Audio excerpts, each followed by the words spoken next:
I just killed my boss. I was a hitman before all this. A few days ago I got a mission to take out a famous billionaire. But that night everything went wrong, and the mission failed completely. While I was escaping, my boss called and told me to run for my life. He said my employer might silence me, so I planned my escape carefully so other killers couldn't track me. But when I went home to take my wife with me, the people hunting me were already there. To force her to talk, they beat my unarmed wife. Anger filled me, and I knew running would only put my family in danger. So I decided to fight back.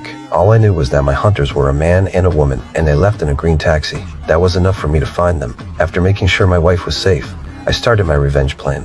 I walked around the streets pretending to be a tourist. Soon I spotted a green taxi and noted the company name. Late at night I went to that company and pulled all their taxi records from the system. I quickly found the car that had gone to my home. Then I traced the driver. Early the next morning, I waited outside the taxi company. Soon the driver showed up, and I got into his car like a normal passenger. When we left the busy area, I quietly took out my gun. He froze, thinking I just wanted to rob him. I took his wallet and asked if he remembered a big order from 3 days ago. He did. He said the passengers were a man and a woman. They left from a private airport and went to a hidden villa deep in the woods. That villa was my home. An hour later, they returned to the airport. Then he begged me to let him go. But someone who spills everything so easily can never walk away. He was innocent, but I still killed him without hesitation. I took his radio and wallet to make the scene look like a robbery. Next, I had to deal with my boss, because the driver said they only followed the GPS, and the only one who knew my home address was my boss. So I bought a ticket with a fake passport and flew to him. He worked in a secure apartment building with face scan access.